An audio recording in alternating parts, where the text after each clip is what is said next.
People, watch this video and I'll be right back. He published a book called Race, Tendencies, and Traits of the American Negro, in which he lays out all the numbers, and then he concludes that if we simply avoided allowing black people to have any access to health care, that within 2 or 3 generations, the whole race would die out, and that would solve the race problem in America. When Teddy Roosevelt, 1912, proposed a national health care system, people said no because black people will get it. When Franklin Roosevelt proposed a national health care system, it was the same thing. We don't want black people to get it. When Truman tried it in 47, same thing. Don't want black people to get it. We have to figure out a way to keep black people from using Medicare. And the way that they came up with was to have a 20% hole, a gap in Medicare, so that you had to pay 20% of your doctor's bill and your hospital bill, and that would discourage poor black people from showing up at the hospitals. Nearly 100% of the reason why the United States is the only country in the world that doesn't define healthcare as a right is because of racism. He published a book called Race, Tendencies, and Traits of the American Negro. How many times do I have to say this? Racism is a detriment to you white folks, poor white folks especially.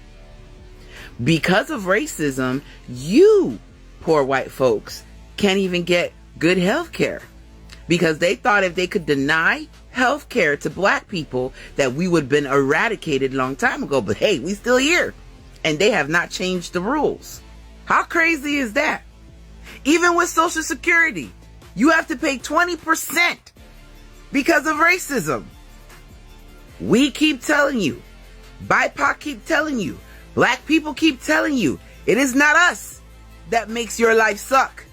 It is those racist politicians and their racist legislation that they think that's going to harm us, but harms you at the same time. And they don't care if it harms you. They don't give a shit. And then you continue to vote against your own interests. All because a bunch of rich white people told y'all to hate black people because black people are doing stuff to you as a whole. And we're not. Because we don't control shit. We don't control the healthcare system. We don't control Social Security. We don't control your wages. We don't control shit. But they continue to tell you that it's us. So you turn your focus on us and harass the shit out of us for no fucking reason. When we have no power to affect your life as a whole community. Pay attention.